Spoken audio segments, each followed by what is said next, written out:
warahmatullahi wabarakatuh. Waalaikumsalam warahmatullahi wabarakatuh. Pertama-tama, saya ucapkan terima kasih kepada Bu Rosimatu Sofia dan kawan-kawan semua kalian.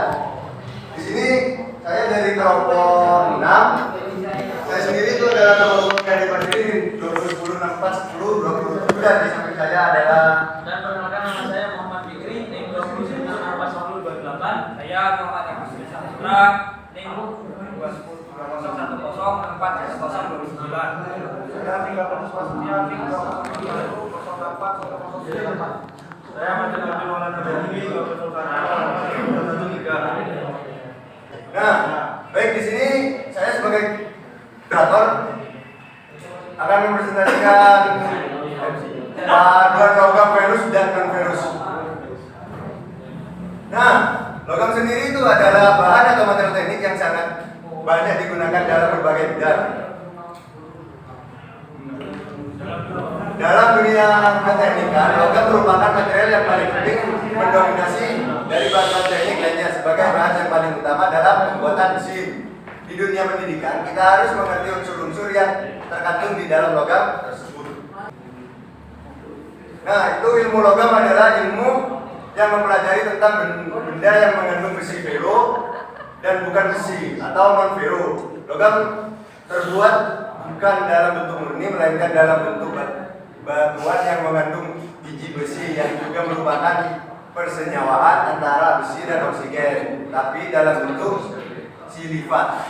Biji besi itu sendiri dihasilkan dari pertambangan. Pengertian logam atau ferro. Logam ferro itu adalah suatu logam paduan yang terdiri dari campuran unsur karbon dengan besi.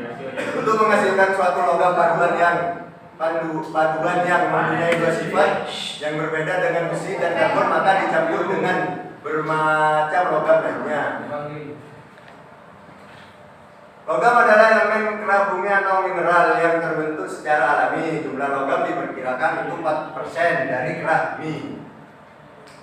Logam dalam bidang keteknisian adalah besi. Biasanya dipakai untuk konstruksi bangunan-bangunan, pipa, alat-alat pabrik, dan sebagainya. Contoh dari logam yang sudah memiliki sifat-sifat penggunaan teknis tertentu dan dapat diperoleh dalam jumlah yang cukup adalah besi, tembaga, seng, timah, timbel nikel, aluminium, magnesium. Kemudian tampil logam-logam lain bagi penggunaan khusus dan panduan seperti emas, perak, platina, iridium, wolfram, tantal,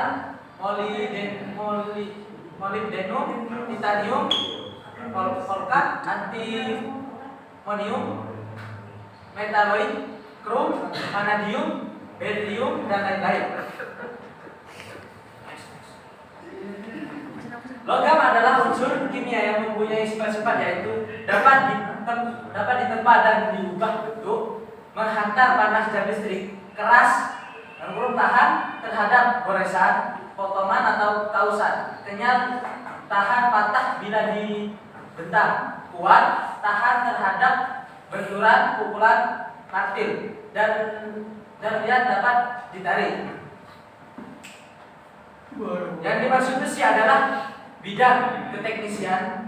Keteknisan adalah besi teknis, bukan besi murni. Karena besi murni Fe tidak memenuhi pernyataan teknik. Persyaratan teknik adalah kekuatan bahan, keuletan, dan ketertahanan terhadap pengaruh luar, korosi, aus, bahan kimia, suhu tinggi, dan sebagainya. Besi teknis selalu tercampur dengan unsur-unsur lain, misalnya karbon C, silikon Si, mangan N, fosfor P, dan belerang S. Unsur-unsur tersebut harus dalam kadar tertentu sesuai dengan sifat-sifat yang dikehendaki. Cara garis besar, besi teknik terbagi menjadi besi kasar, yaitu kadar karbon lebih besar dari 3,5% tidak dapat ditempa. Besi yaitu kadar karbon lebih besar dari 2,5% tidak dapat ditempa. Selanjutnya baja, kadar karbon kurang dari 2,7% dapat ditempa. Nah, ini tabel jenis dan klasifikasi logam.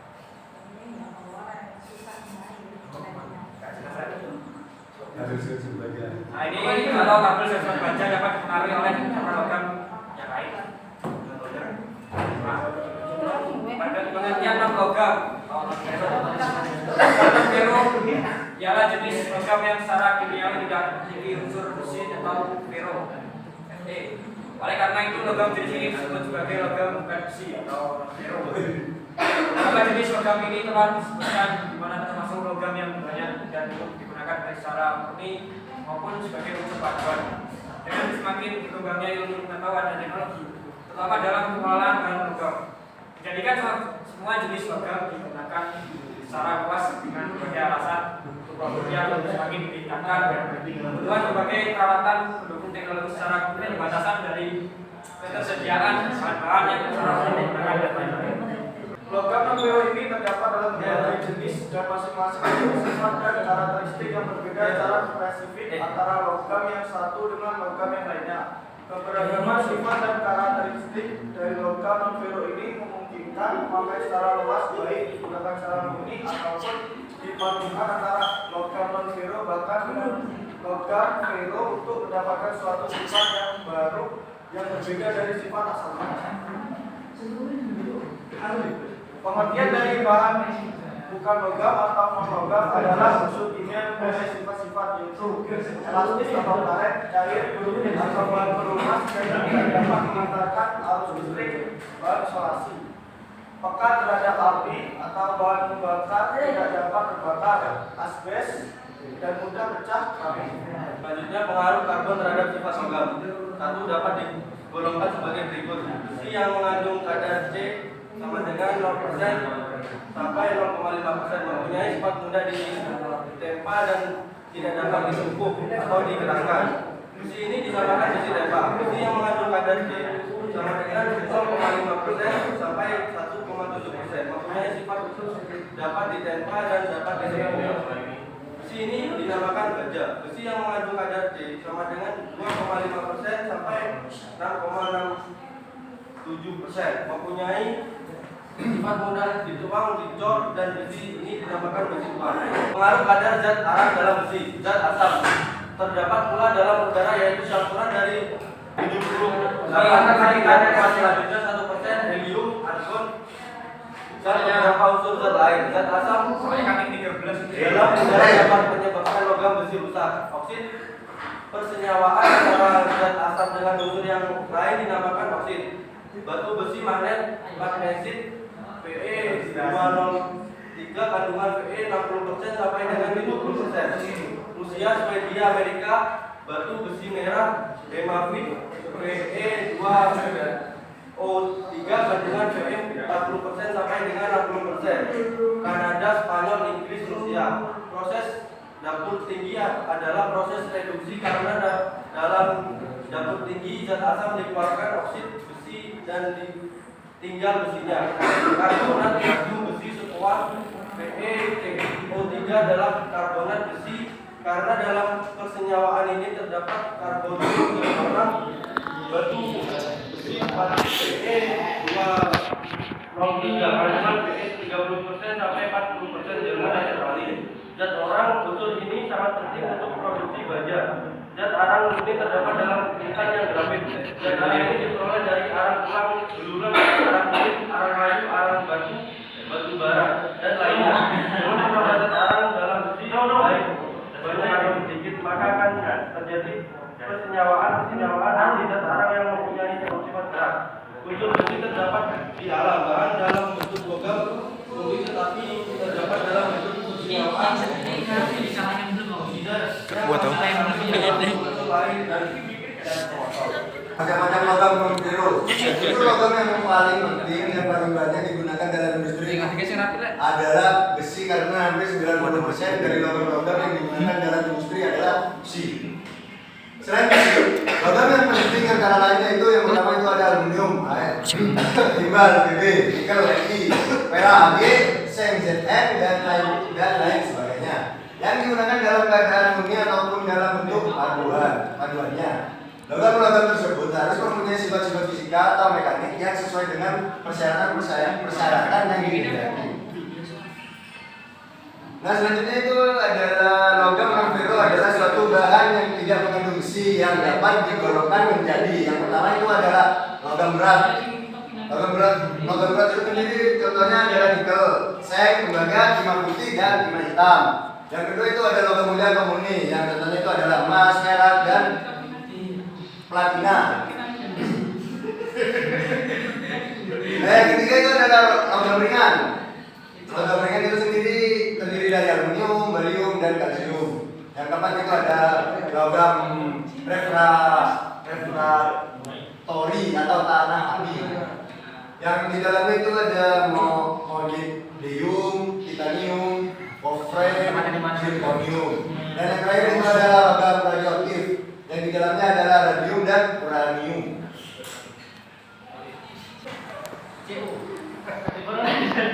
Dimulai dari biji besi yang mengandung besi timah, hitam, seng, dan sedikit mengandung perak dan emas. Sifat-sifat tembaga antara lain sifat mekanik, baik tahan korosi, daya hantar listrik, dan panas lebih baik. Mampu dikerjakan mesin, mudah disambung dengan solder maupun bilas. BD 8,9 dan tidak cair 1083 derajat Celcius serta dapat digosok dan temperatur tanpa lebih dan lebih mudah dibandingkan bahan-bahan dari logam ferro. Pada pengerjaan panas suhu yang dilakukan antara 800 derajat Celcius sampai 900 derajat Celcius seperti untuk rolling tanpa dalam keadaan panas maupun dalam keadaan dingin, maka sangat halus dan dapat diregangkan, digiling dan nikel nitonium. Sifat-sifat nikel yaitu cukup keras 8,7 dan jadi lembut 1455 derajat Celcius dengan kelihatan dingin dan mudah dibentuk dalam keadaan dingin atau panas dan tahan korosi. Biji nikel mengandung 2,5% nikel yang bercampur bersama-sama unsur lain yang sebagian besar terdiri atas besi dan silika serta hampir 4% tembaga dan sedikit kobalt, selenium, tellurium, silver, platinum, dan aurum. Sedangkan tembaga, besi, dan nikel berada pada biji itu sebagai sulfida. Kegunaannya adalah untuk industrikan kimia, alat-alat listrik dan alat kedokteran. Uranium, sifat-sifat uranium adalah BD 18,7. Uranium murni, malleable, liat dan mudah dibentuk dan menstabilkan keras. Gunanya untuk bahan amunisi dan persenjataan. Krom itu terdapat di alam dalam bentuk biji krom yang disebut dengan kromit atau FeO Gr2O3. Biji kromit berwarna hitam mengandung 33 sampai 35% thorium 2O3. Krom adalah logam yang berwarna putih kebiru-biruan lebih jelas daripada kaca tapi rapuh. Sifat-sifat fisika dalam krom adalah titik lebur itu sampai 1550 derajat Celcius dengan titik-titik 2477 derajat Celcius dengan kerapatan 7,138 gram per senti.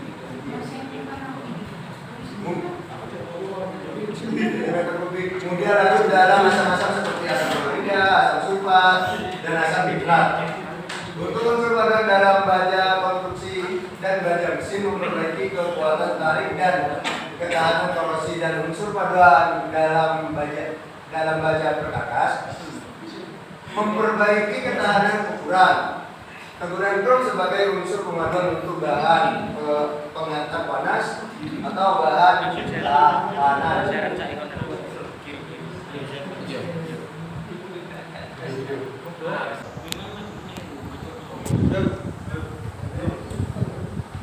Bahan logam itu ada penghantar listrik atau panas yang baik, dapat dibentuk dengan proses panas dan dingin dengan dari biji.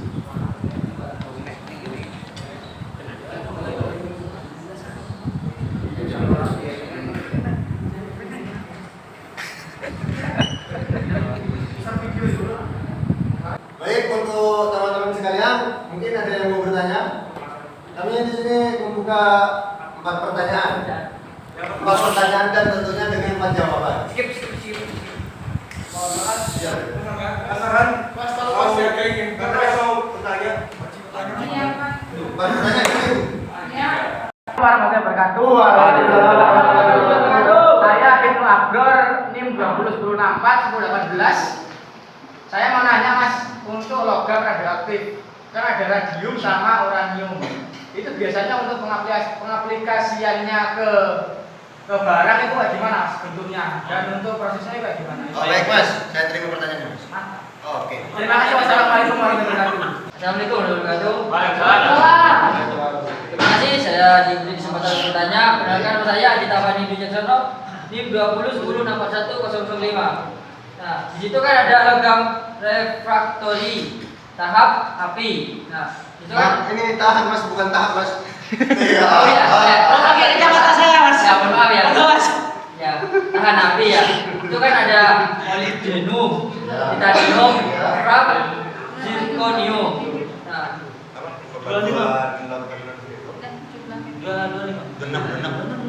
Jumlah PPT-nya ada 7 jadi. nah,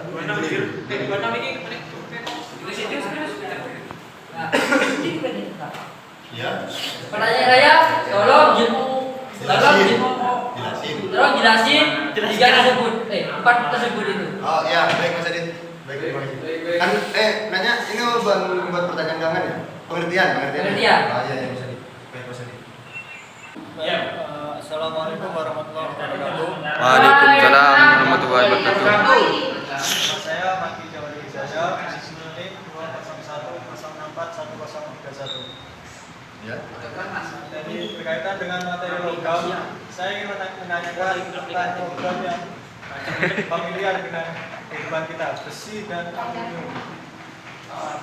Di besi dan aluminium ini kan jelas berbeda ya, Mas. Ya, Tetapi saya tanyakan mengapa ada tingkat oksidasi pada besi atau pada aluminium itu berbeda. Maksudnya korosinya Ya Bang. Tingkat oksidasi antara besi dan aluminium itu kenapa berbeda? Kenapa Bu? tingkat korosinya kenapa berbeda? Mengapa bisa berbeda? Terima kasih. Baik. Assalamualaikum warahmatullahi wabarakatuh. Assalamualaikum warahmatullahi wabarakatuh. Waalaikumsalam warahmatullahi wabarakatuh. Perkenalkan nama saya Umar Fatah, NIM 201064103. Pertanyaan saya, dari manakah logam atau besi itu berasal dan bagaimana cara pembentukan sehingga menjadi besi? Gimana? Dari manakah logam atau besi itu berasal? Dan jelaskan bagaimana cara pembentukan hingga menjadi besi. Terima kasih. Wassalamualaikum warahmatullahi wabarakatuh.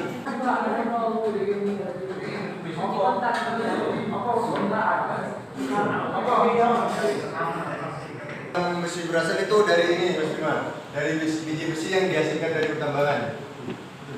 Ya, mungkin akan udah nanya dari Mas Ibnu, itu contohnya itu misalnya Mas, di bidang arkeologi itu bisa Mas. Contoh memanfaatkan zat radioaktif dalam bidang yang pertama itu ada bidang arkeologi, yang kedua ada bidang kedokteran, yang ketiga itu ada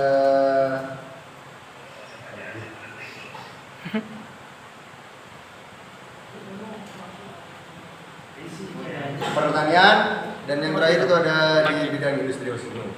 Contoh-contohnya sendiri itu kalau di bidang arkeologi itu contohnya bisa digunakan untuk menentukan usia kerangka yang ditemukan di situs-situs arkeologi. Mas Max. Contoh kecilnya. Ini harus dipanggil. Pertanyaannya Mas Adit yang bertanya tadi tentang molybdenum yang disuruh jelaskan titanium, wolfram, zirconium. Jadi molybdenum adalah suatu unsur kimia dalam tabel periodik yang memiliki lambang Mo dan nomor atom 42. Namanya diambil dari Neo Latin molybdenum dari bahasa Yunani kuno yang berarti timbal karena bijinya diracun dengan biji timbal. Titanium adalah sebuah unsur kimia dalam tabel periodik yang memiliki simbol Ti dan nomor atom 22. Unsur ini merupakan logam transisi yang ringan, kuat, berkilau, tahan korosi, dengan warna putih metalik keperakan. Wolfram dikenal juga sebagai tungsten, adalah suatu unsur kimia dalam tabel periodik yang memiliki lambang W dan nomor atom 74. Zirconium adalah logam putih keabuan yang jarang dijumpai di alam bebas, yang memiliki lambang kimia Zr, nomor atom 40. Massa atom relatif 91.224. Tingkat oksidasi antara besi dan aluminium kenapa berbeda? Karena ketahanan terhadap korosi logam Ai atau aluminium sangat baik karena terbentuknya lapisan tipis. Ketika logam yang baru dibentuk terkena udara, lapisan tipis ini sangat efektif mencegah oksidasi lebih lanjut. Terus karena kerapatan pori-porinya sulit ditembus oleh molekul oksigen dan aluminium. Kalau distribusinya kan berarti kembali ke sifat-sifat kimianya yang tadi. Sifat kimianya besi antara besi dan aluminium itu berbeda kan?